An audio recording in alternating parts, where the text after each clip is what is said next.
I got my new friend Mark Nussbaum joining me from Florida. I want to say the southern east coast of Florida. Is that correct, Mark? Yeah, from Delray Beach today. Delray Boston Beach. next week. Next week we'll get to them up there. Okay, good. Hey, well, if you're in the area, Yeah, we can meet for coffee. It'd be great. I love Um, it. so Mark was introduced by a mutual friend to me about, I want to say about 5 or 6 weeks ago. He spent a number of years in the staffing industry, joined a company called, as a founding partner, joined Signature Consultants back, 24 years ago or so, and recently sold it. Today, we're going to focus primarily around what it takes to bring people together and how quickly uh, anything can devolve if you're not paying attention to it. Well, so Mark Nussbaum, welcome. Thanks, David. It's a nice way to start a day talking to you. I appreciate it. So tell me, Mark. So before we get, I want to go back and talk to you about what you did before Signature and what it was like to grow up in Detroit. But real quick, what are you doing down in Delray Beach today? Bring people up to speed about where you're at right now. Well, I guess right now, business-wise, I serve as a strategic advisor to Dexian, which is the company that resulted from the combination of Dices and Signature Consultants. And that's a real pleasure to watch that grow and to be able to take all these years of learning and pass it on. And I also provide a little bit of personal coaching for people in developmental areas. And other than that, not a lot. Sounds like you got something going on to me though. That's Yeah. fun work. What's it like being in that capacity versus a founding member of a company like Signature, which grew into a pretty significant organization, to go from that to the role you're in now? What are some of the things that you see now that maybe you didn't see then in the business and people? Yeah, I think David, for me, what has been the most interesting in this transition is I had some fears of like, oh, I'm going to lose touch and how am I going to be able to do this? But what has happened is I have a much better perspective because I'm not bogged down by the issue of the day and the operational thing that's gone wrong. I'm spending my time watching the big things happening in the business. And like later today, I'll spend an hour with the CEO and an hour with the COO. And it's almost like I'm the moon to their earth. I can see the whole because they're in it all day, every day. And I can look at the data, a few conversations. And I'm not saying I'm right about everything, but my perspective is not altered by the crisis of the hour that happens in a big company. So What that's about been really interesting. when you were in it? Well, not that you're not in it now, but when you were in it as your own, Yeah, at what point did you realize or come to realize that, hey, I've got to step out and look at this from 25,000 feet above? Or were you able to ever to do that? 100% was able. And I think it was me and four other partners. And I think we set up a schedule where we would pull back and meet for a couple of days every quarter with sometimes with a specific agenda and sometimes not. But we structured, get out of the day to day, let's talk to each other. What are we seeing? And almost let the conversation flow, even if there's an agenda, to see what came out. I don't think for most people, unless you make it systematic, you can do it. I think it's very difficult for most people to go, no, I think I need to step back. I haven't stepped back in a while. Versus if you set up some, I believe in a lot of rhythms. You should have a daily, weekly, monthly, quarterly. Things don't get lost. So we would step back at least once a quarter, and we would go out of town. We would go somewhere, sit in a hotel for 2 days, or sit. We used to go down to the Bahamas and Atlantis and just sit by the boats and just talk and bring a notepad and all that, bring some computers, but shorts, t-shirts, and let's talk about the business every quarter. Having so it was a partnership with four people, Five, yeah. 5 people. That's not easy. It's complicated. There's layers to it, more and more.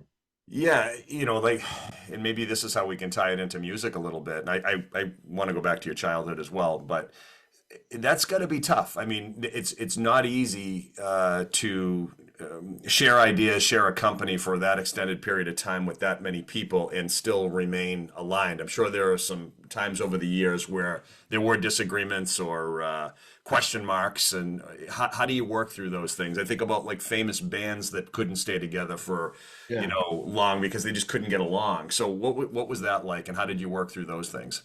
There were definite periods where one or two or three of us would be not so much at odds, would be disagreeing, and yeah, tempers might flare, but we always worked on, and this is my partner Jay Cohn was tremendously good at, and remains for us good. We always worked on our relationships with each other even before something went wrong. We didn't just try and fix them after, but we talked about and continue to talk. We still talk to each other all the time, but talk about our personalities, differences, how some of us need to express more, some of us need to consider more, some of us are maybe our tempers would flare more easily. We talked about who we were as people a lot, not just business issues that would allow us when it got a little rough to remind each other who we were and that. The other thing that we were very fortunate, again, I give Jay tremendous credit for this, our kids knew each other. Like we made these family bonds, which also sort of makes it harder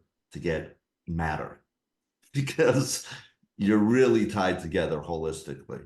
But we really looked at our personalities and owned it and owned our strengths and weaknesses and neuroses. And I think it's critical. I think it's critical in your family. I think it's critical in any group of people.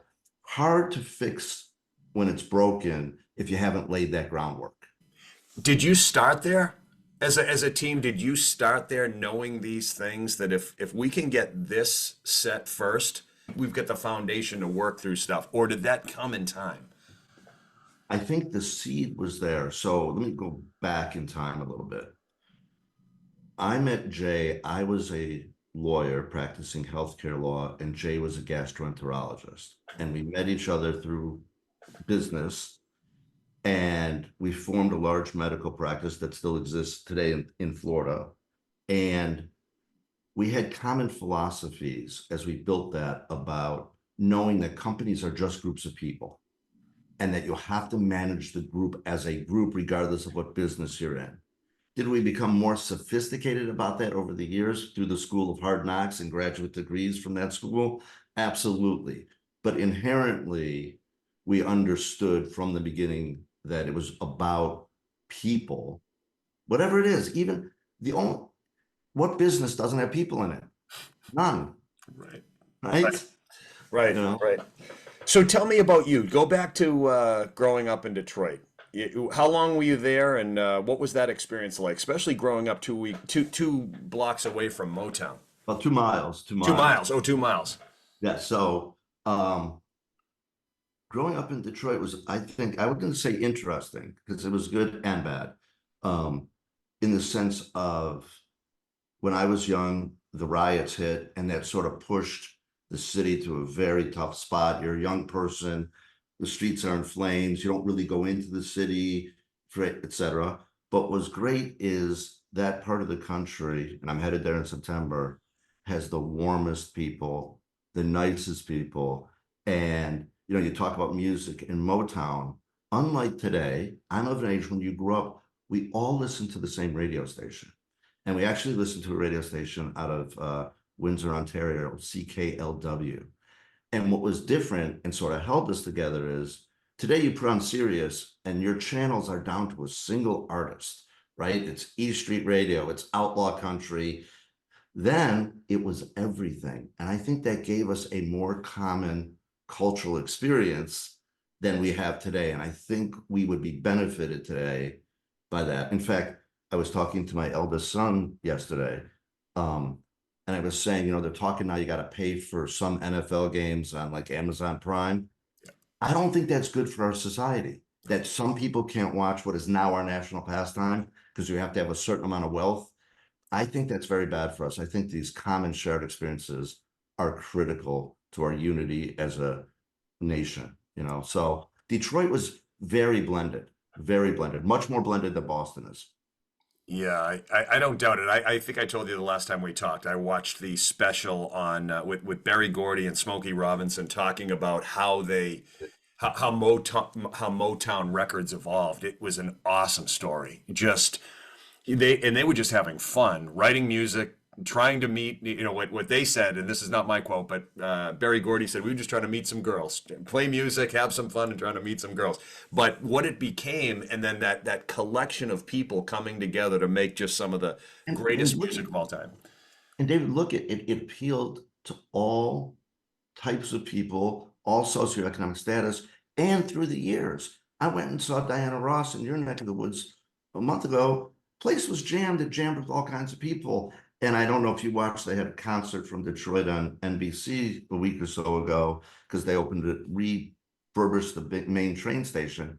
And she opened up, and everybody loves Motown still. It's an amazing thing. That's the interesting part about music. I think the first time I've seen a bunch of concerts in my life, and although these two guys are somewhat similar, when I saw first time I ever saw Billy Joel and Elton John, it was 30 something years ago at the time Foxborough Stadium, Yeah. and I was just looking at the diversity in the audience, the age diversity, the color. I'm like, God, these two guys bring together all these people Right? that look different. There's nothing similar about any of us, and yet we're all like there listening to this music. It's just so crazy the way it brings people together, and I just think that's a theme.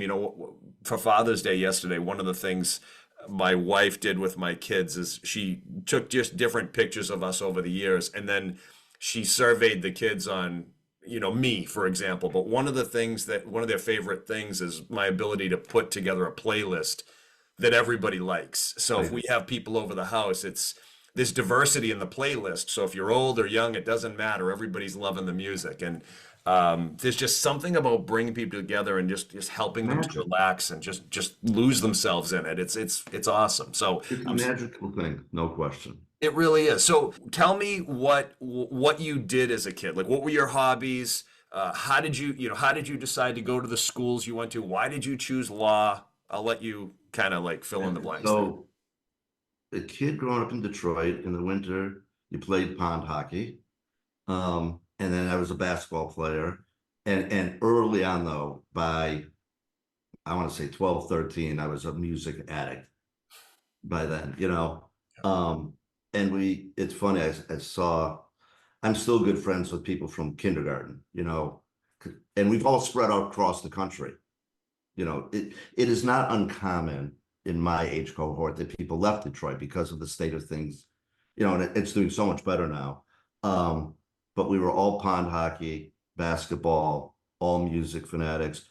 And I went to University of Michigan because that's sort of what you did.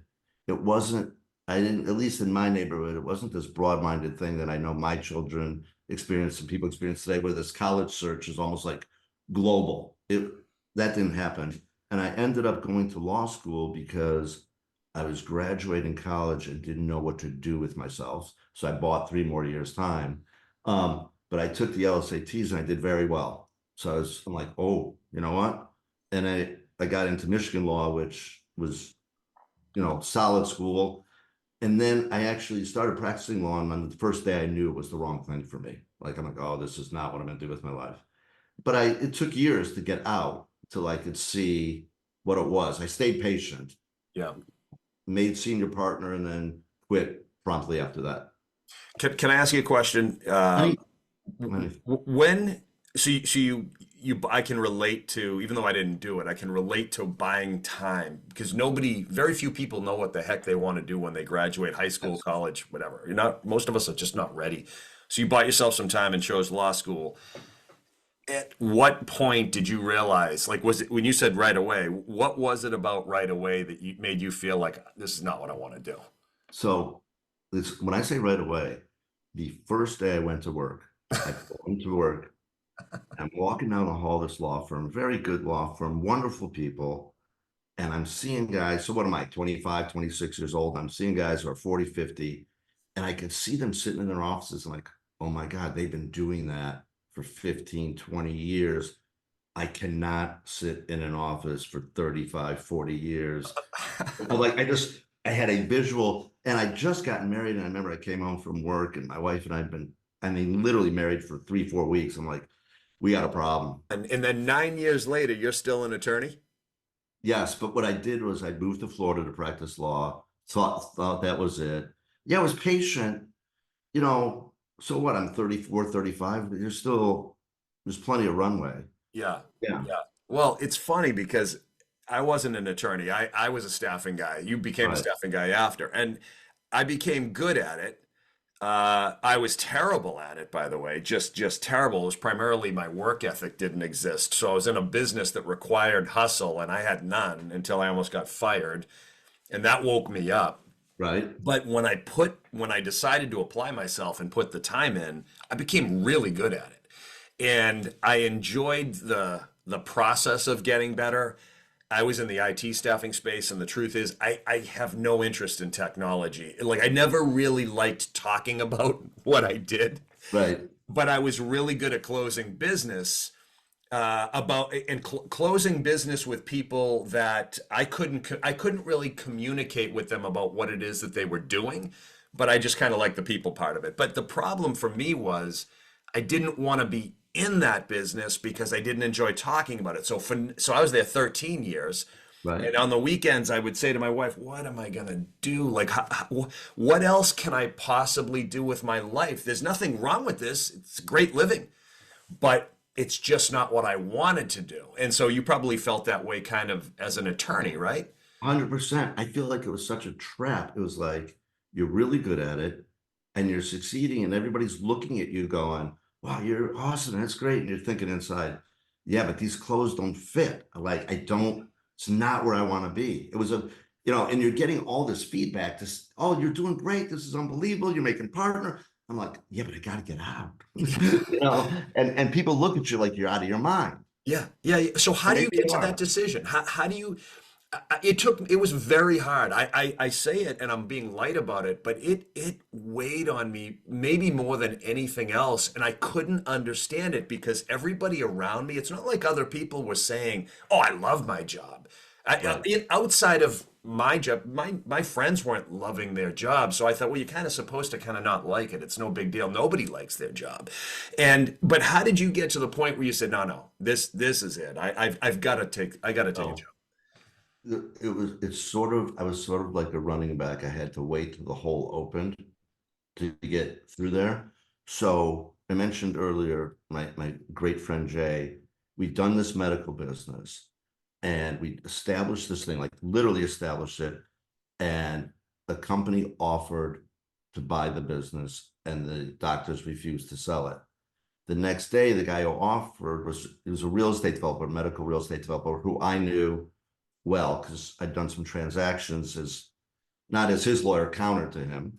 And he calls me up and invites me to lunch. And we're having lunch. And he's like, why don't you get out of the law and come into the real estate business with me? I'm like, okay, but I'll do that. And that was it. So when the opportunity came, Yeah. I took it. It's like, because I had already knew I was getting out and Yeah. I just had to wait till it hit, Yeah. Yeah. The hole opened and you ran through it. and through. That was Right. it. And Right. then Right. once I got out, I didn't stay there very long, but once I cut the chain, it was much easier, Yeah. and then Jay had started Signature and he's like, why don't you? That's how I ended up in Boston because I was in West Palm Beach at the time. Signature was a brand new company, opened up in Boston. He's like, why don't you come to the staffing business and move to Boston? So on Christmas Eve, we left sunny Florida for Boston and Wow. built the company. Say Boston, we moved to Needham, and I think Needham was a great place to move to. Oh, beautiful town. My dad grew up in Needham. Great town. Couple towns up from me right now. Really nice. Um, Go one other question on the 9 years. You Yeah. decided to go to school to be an attorney. So at some level, you probably felt like I have to do this, even though you were, pulled to do something else. I think about that all the time with people. This is all I know how to do. This is what I went to school for. Now I have to do it. And I've got two in college right now. I'm like, guys, this is what you're studying right now. I don't know if you're going to like it, and you don't know if you're going to like it. I mean, even my youngest of my two sons, my daughter's in high school. Before he goes to Fairfield in Connecticut. Yeah. We were playing can jam in the backyard about a week before he was supposed to leave freshman year. And he's like, Dad, I think I screwed up. I should have picked, I think it was Providence. I should have gone to Providence. I'm like, how do you know? How do you know? You didn't make a bad decision. You made a decision, and you'll know within, a few months whether or not it feels right. And if it feels right, you'll never go back. If it doesn't feel right, you'll switch and go somewhere else. But he loves it. He's going into his junior year and he absolutely loves it. But that doesn't mean he's going to want to be in. He's a finance major. That doesn't mean he's going to love finance in reality when he gets out. So when you think about people, especially having spent all that time in the staffing industry, when you think about people that are trapped, what advice would you give to somebody that feels like they can't get out because of whatever, money, or this is all I know? What advice would you give to somebody? I, I think it's all about your mindset. And you change your life when you change the things you believe. If you believe I can't, you're right. If you believe I can, you're right. It's all a fault. It's not really written anywhere. It's just in your head. Oh, I have to do this. Why? It's not true. And there's this other sense that I think people have that I think is completely wrong, which is this sense of permanence. Yeah. Like whatever you're doing today, you don't even know if it's going to be there tomorrow. So I always tell people, whether you think you can or whether you think you can't, you're right. So choose very carefully what it is you're going to believe. Yeah. And I would caution that you should choose I can. Yeah. And then you will find a way. And I always try and separate two things, David. Whether I should do something is a separate question from how I'll do it. Because once I start to think about how, it always looks impossible. But once I decide to do it, next thing I know, I start to go to the how, I can figure my way through it. So I mix that how in. Now I can't, I'm frozen. If you think you should leave your job, that's the only question. Should I or shouldn't I? Yep. Not how. Think you should, and then you work the how. Yeah. You've got to like speak it into existence, or Yes. or decide it into existence. And That's then it. take some action towards that direction every day, With you know, yeah, without looking to go back. Right? burn I the mean, boats, burn the boats. right. You really have to, and that's hard for people. Is they always want that safe place to go back. If this doesn't work, I can Yes. always go back there. You're leaving for a reason. It never feels the same. Going You back, have, it's worse. and yet, and I think you have to pursue your real happiness. People get caught up in the, I'm not saying it's not important, but they're like, what about this? What about that? Are you happy doing what you do? No. Then do something else, because at the end of your life, it's how much happiness you've had. But talk to me what it's like to build a company, and maybe some of the concepts that you and I discussed off camera a couple weeks ago. What does it take? And I want to do this under the umbrella of, you said to me it takes effort to bring people together. No question about it. You can see in a company, politically, a team of any kind, families, it takes effort. And sometimes I think, and I've observed people, well-intentioned people, put a lot of effort in the wrong way, or they're focused on the wrong things. And you had shared some concepts with me that I buy into completely, but maybe we could talk through some of that. So, David, what you and I are talking about, in essence, businesses have kind of three pillars. You have capital, you need capital, you're not going to have it. Some business process you're following, and people. And I think people, a lot of founders and people who operate companies focus on the capital and the process, and don't focus as much as they should on the people. And I believe you have to craft the people into a nation. They have to have some common purpose that they're pursuing that obviously aligns to your customer needs and all that, but because you have to galvanize them to work together. So they need to have some purpose, and then they need to have some common understanding of who each of them are.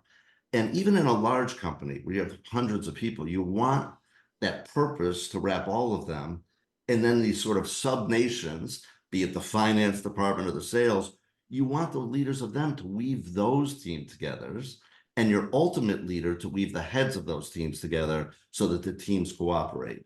We were talking earlier, even this morning, about we got to know each other's personalities and we spent time together. I think people underestimate the importance of just getting people spending time together. Yeah. because how am I going to work with you if I don't know you? Yeah. I'm going to be guarding myself. You're going to be guarding you. I'm going to say the wrong thing. But if I get to know you over time, when we have these tough business issues, we're working together as friends. We're working together as people who understand each other, people who know each other. So to me, you have to get people to believe in a common purpose that I like to think is doing some good besides making money, because I don't think you can galvanize people about making money. Right. You can, everybody needs to, but that alone won't do it. You have to have very clear decision-making process and who's in charge of what, so people aren't mucking with each other's things and you're keeping the peace, and you have to get them to know each other. And I think that's a big job of leadership. And not just know each other, see each other for who they are and accept each other and think the best about each other. I'm not saying you're not going to have bad actors. Not everybody's going to fit in every society, which is, or every nation. But more often than not, most people are going to come together under good leadership that's doing the right thing. Because most people are good people. Yeah. They just Yeah. need to see each other and get over their own fears.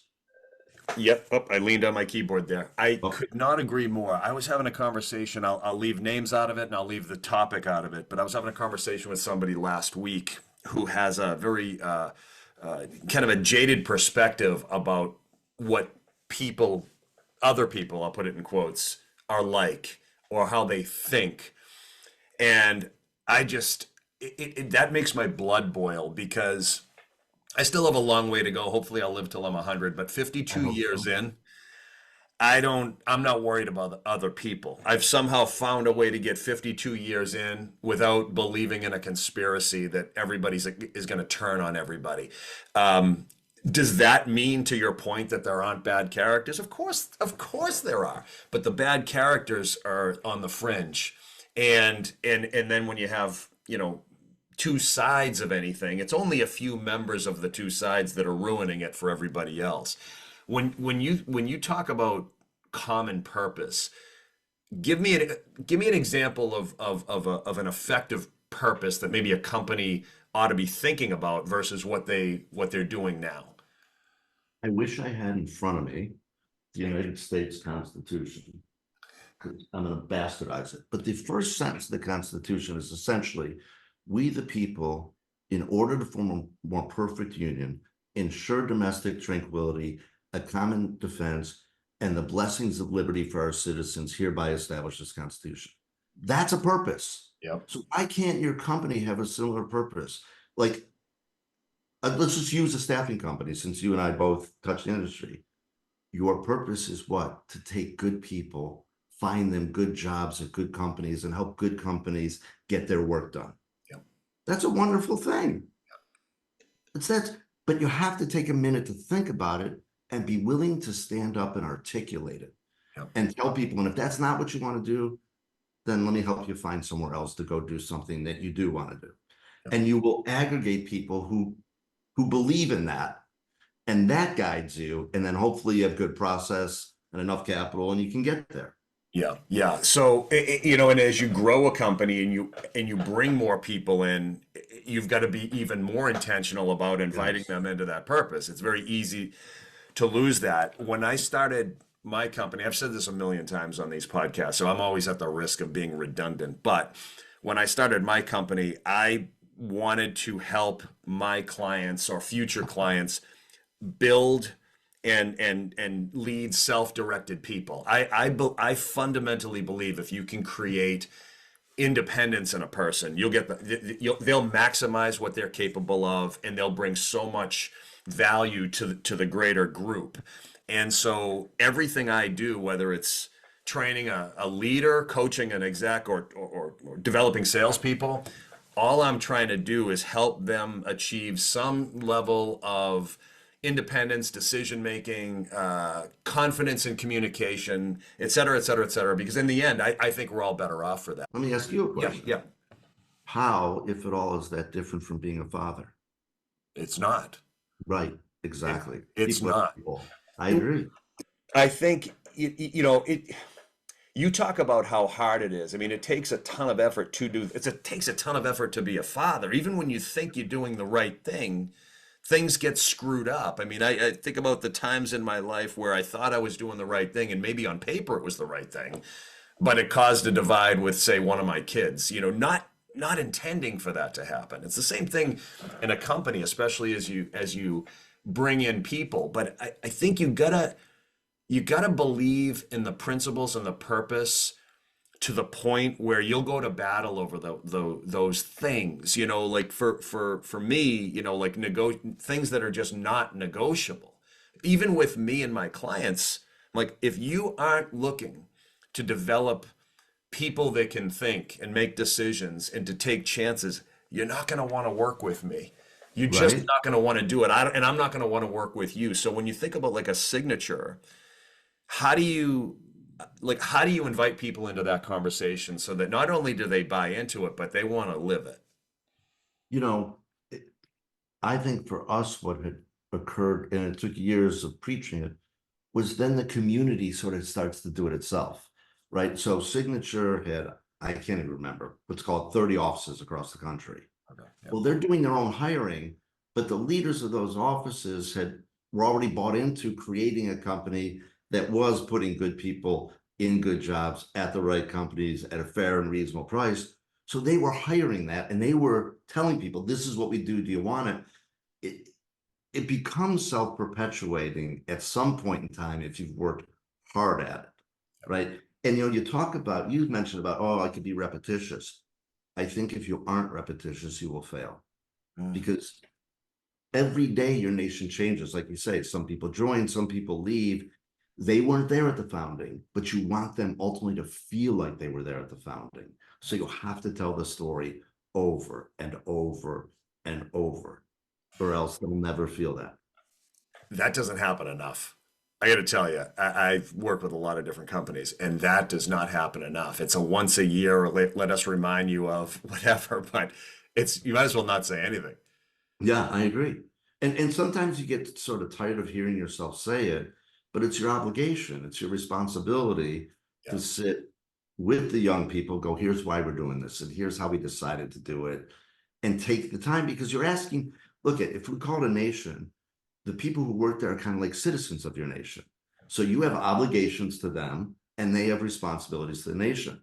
I think one of the obligations is to explain to them why they've joined and what they've joined and what they can contribute and what you expect of them, but what they'll get in return. I think that's what the leadership part's all about, is getting them to understand that and then let them go do their thing. I know the answer to this, but I want you to kind of expand on it. How important is it that the company sees an aligned leadership team? And how easy is it for that to fall apart? Like, It's incredibly easy to fall apart. And what I believe in and I counsel everybody to do is you have to make a decision very early on that you're not going to get your way in everything. But if you want to be here, you have to support it once it's decided. You will have a voice. You got it. Everybody should be able to express their opinion. But that doesn't mean you're going to get your way every time. Sometimes you will, sometimes you won't, right? You get your say and you may or may not get your way. yeah. But you have to commit as a leadership group and you want your company to commit. But once we've decided, we act as one. And that's to me the key. I think it's the key sort of for a family. Hey, I want to go to Aruba. Hey, I want to go to Barbados. We've decided to go to Aruba. We're all going to be happy about that. And next time, maybe we'll go yours. Because the higher priority is your unity. Yeah. You know, I don't necessarily like to wear every short sleeve button downs. My wife loves when I wear short sleeve button downs. So I wear them because it makes her happy because that's my higher priority. Yeah. Right. So to me, if you want to build a company, you want to build a family, anything, you have to get everybody commit to the unity first. Yeah. That's the most important decision. That once we decide, we've decided together. What's your take on, I guess, the relatively newer phenomenon? I'm saying, say, over the last 10 years, 5 to 10 years, personal branding, a person's personal brand, an individual identity, and this is what I'm all about, and the best version of myself, and all this stuff. I'm not saying there's anything wrong with any of that. We're kind of evolving into a state of individual focus, and then and especially with with the remote work and the hybrid work, which by the way, I've been remote for years. I have no issues with that either. It's just that it is becoming more and more difficult for bigger companies to maintain their identity when they have individuals that want to be accommodated around whatever their lifestyle is or whatever their mindset is at the expense potentially of the greater good. So have you observed any of that? I have a take on it in the sense of I think you have to understand that people have choices of communities too. So my company's this community, this is our values, these are our expectations, this is what your responsibilities are, but this is what your rewards. And if somebody wants to elect out of it, then that's their choice. Right. But if you want to be in it, then there are obligations you have to be in it. So we at Dexian, we want people in the office at least 3 days a week because we're a training and development company. The young people need to see other people doing it to learn, etc. Well, fine. If you don't want to do that, you don't have to do that, but you can't stay here. You can't have it both ways. Yep. I want to do whatever I want to do, but I want to be part of your community. No community works like that. Everybody pays their taxes. Nobody wants to, but do it because it's what it takes. Again, if your priority is the unity thing, then it's going to take care of itself. And I think most people want some sense of free self-expression to be their individual, but most of us want to be in a community. It's Yeah. just finding the right community for you. Yep, yep. How often do you or have you observed, if at all, people exceptions being made for people that are not opting into the community, and then the leadership team is saying, well, it's just that Mark's been here for 32 years, and that's just Mark. We don't want to tinker with him, or so and so, their husband is sick, or this person just lost their dog, or this person, another thing went wrong in their life where if there are a lot of companies out there that they're managing so much by exception that they lose that community because they've made exceptions for people and they don't know how to get them back on the playing field. But I Uh, think there are two sides to that coin, though, David. yeah, So that's in the sense of I also have to preach to my community a certain amount of compassion, a yep, certain amount of empathy, because I agree. At some point, it's all exceptions. You lose everything. But at some point, you also need a certain number. So the guy's been there 30 years, great producer, and the world shifted on him or her, yep, right? Well, the world shifted. Are you going to have some empathy for that person and say, or not? yep, Right. And it's not just that there's some great producer making a lot of money. They're 62 years old. The world's moved in a whole way. They're 3 years from their retirement with Social Security. And you want me to bust their ass? No, I'm not doing that at that point in that person's life. I think there's more complexity. I agree. There's got to be boundaries that everybody's got to live in. But also, I would be preaching, you also need to have some understanding, right? When I was beginning my legal career, there wasn't paternity leave, and there is today. yeah. So that would be something I would have had to. Right? The first person who got paternity leave may have been an exception. Now we think it's normal. I think it's more complex than that. I do agree. If you have a leadership that isn't holding certain firm boundaries, then you don't have anything. If it's all exceptions, there's nothing there. There's no process. You're going to fail. But I also think you have to have a certain amount of empathy and compassion for people who have circumstances that are different than the majority of us, than the center of the bell curve, as it were. Yeah, I agree with that. The question I have is around you've talked about expectations, philosophy, values. Um, if exceptions are made in that space, yeah, let's say I'm 62 years old Yeah. and I'm not hitting expectations and I'm not living the values, but that's being ignored, and I have a problem. Yeah, that's the end of the world. That's not acceptable. So Right. how do you address that? That I see that in this. I'm using the 62 as the Yeah. example, but it's not Yeah. like whatever. There's all different reasons, but how do you get yourself back on a level playing field in a conversation with somebody who's maybe been allowed to be that way for a period of time? It's not necessarily their fault. It's that it's been ignored. And so now, you don't just blow somebody up because because they're difficult. Some of that falls on leadership, if not a lot of it falls on leadership to invite them back in to say, we've kind of ignored this for a long time and we owe you this conversation. How would you handle something like that, or recommend that somebody handle something like that? I agree with how you just said it. You have to take the ownership. If I've let you stray, then I have to take ownership of that. And to that person and to the people who, the team around that person, where I have to go, look it, I know you're mad at them for doing this, but I let them. So give me some time. And I also don't, you said a conversation. I think we have to all accept it's a series of conversations, Yep. right? It's not happening in one sit down, right? It's a series because all of us, it takes time for all of us to understand what I'm talking. Because if I come to that person the first time, go, look, I know you've been taking every Thursday off and I haven't said anything, but you can't. Well, I don't take every Thursday off. That's the first thing that's going to happen. So you got to be patient with yourself, Yep. and you have to have the rest of the team go, I am addressing this, but you need to give me some time because I let them do it. They formed a new habit. I need 30, 45 days to help them change that habit. I think the ownership on leadership is the critical aspect. And then a certain amount of patience. Very few, while human behavior changes in an instant, it's working up to that instant takes time. So when you're grooming, the new member of the management team, do you look for those? I hate to fill in the blanks here. Are those qualities inherent in them to start, or are those qualities that have to be developed after the fact, typically? I'm a developer believer. I think, and maybe because I've learned it all, that I think it's learned. I don't think I'm not saying charisma isn't something you're born with, Right. but these other qualities we're talking about, I think it's all, I think it's all learned. And I think in many ways life is backwards. Like you're talking about your son's picking college at 17 and thinking about a career at 17. Not that he's not, I'm sure, a wonderful and bright guy. There's not enough in his personal database to know what he's doing. Right. So I feel like, and I spend a lot of my time on this still now, and I work with our chief people officer, Lydia Wilson, and her leadership and management development hours a week.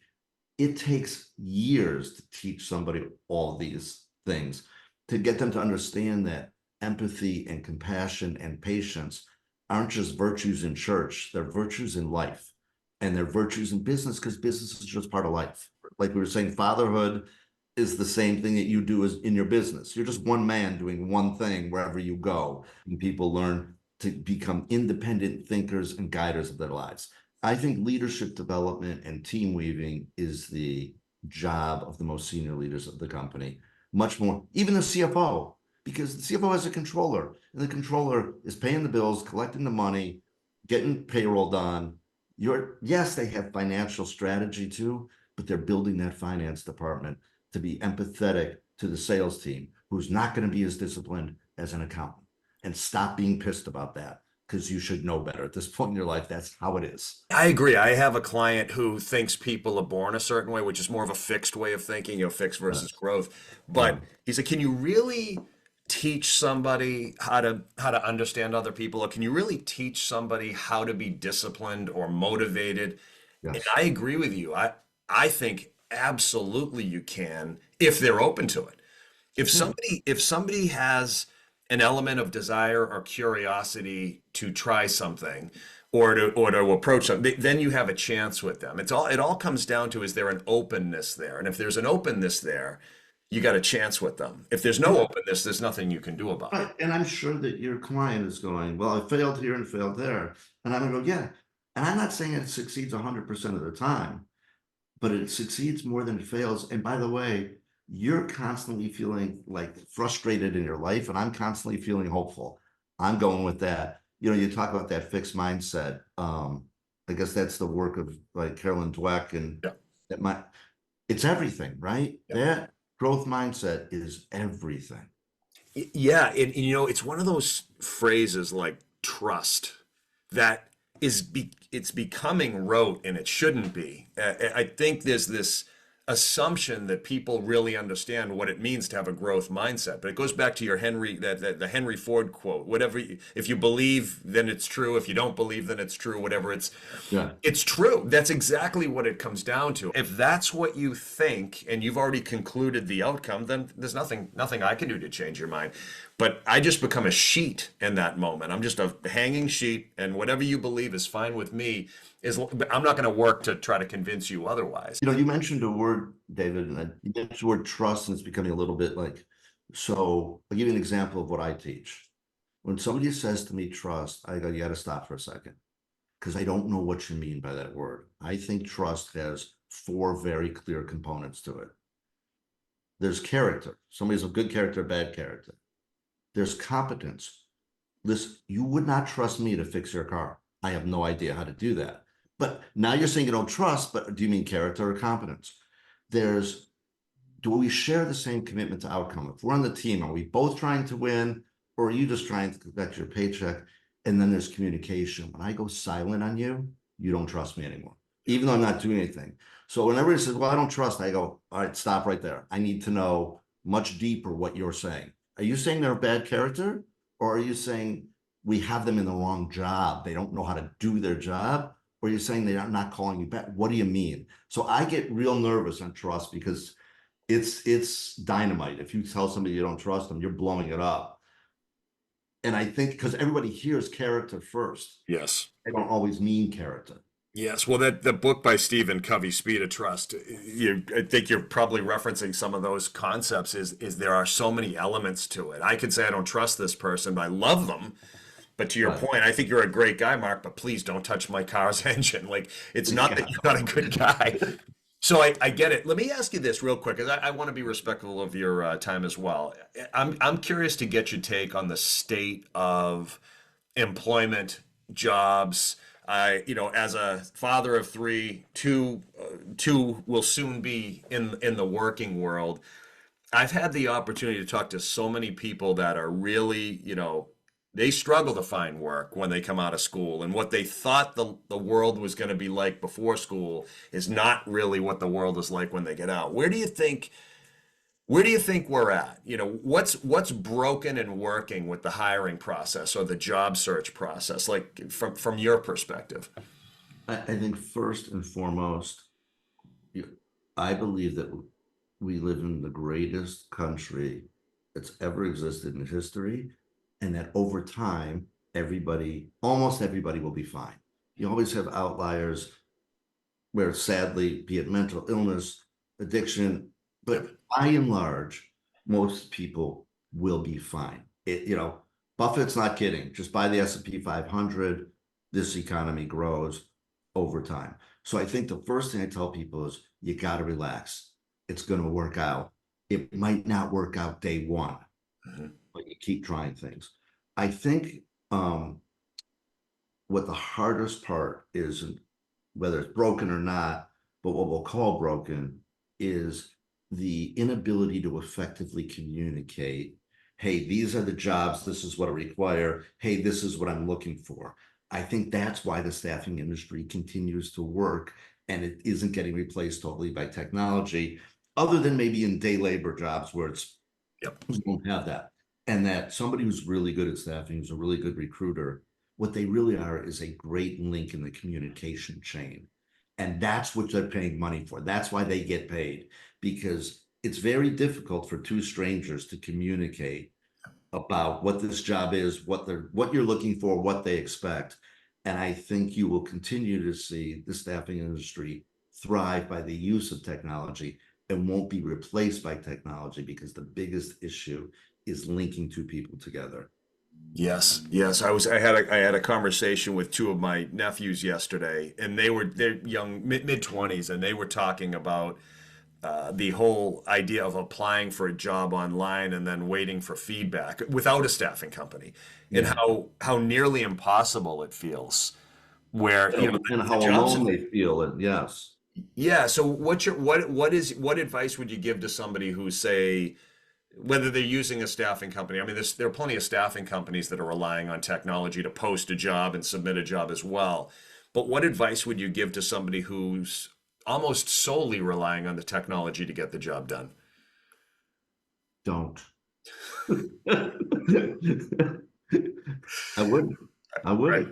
wouldn't. You're getting that call from the recruiter and you're saying you don't want to talk and blah, blah, blah, only because you're afraid. It's sort of like You go to a clothing store and the salesperson comes up to you and goes, "Can I help you?" And you go, "No, I'm just looking." What the? You're not just looking. You went to the store to buy, but you, for some reason, you push back on the salesperson. My Right. advice would be talk to the recruiter. They live in the market. They are the market. You're filling out some form in the ether. You're crazy. Yeah. Don't be afraid to talk to the recruiter. Right. I want you to sum us up here. The whole concept that we started off with was about how much effort it takes to bring people together, and the analogy that I came up with, and somebody in my neighborhood. There was the older person in my neighborhood who passed away maybe 6 months ago. I just noticed there were services and then there was some cars at the house. I'm like, oh man, that's sad. But nobody lives in the house right now. And it was always a beautiful house, beautiful lawn and all that stuff. It's just been a few months and it looks like the house was abandoned. Even no matter how much they took care of it. It reminded me of your concept of how much effort it takes to bring people together, but how quickly it could fall apart. Can you just kind of maybe add on to that, sum that up, and bring us home? David, I don't know if you took physics in high school or college, but let's go back there. The universe tends to disorder. Entropy is a force that's at work at all times. So you have to exert energy to keep things in order. It's just the nature of the universe will push us to disorder all day, every day for the rest of our lives. And it's up to us as human beings to exert energy to put in order, to make it peaceful, to make it harmonious. The universe doesn't do that naturally. If somebody wants to reach you, Mark, whether it's to ask you a question, to retain your services, to follow you, what's the best way for them to do it, and how would you prefer it? Email me, LinkedIn. Okay. So it's Mark, M-A-R-K, Nussbaum, N-U-S-S-B-A-U-M. You got it. All right. And I appreciate it. I love this conversation, Mark. I really enjoyed it too. And I'll give you a call when I get up there. We'll meet for a coffee. I'd love that. Let's definitely do that. How long are you up here for?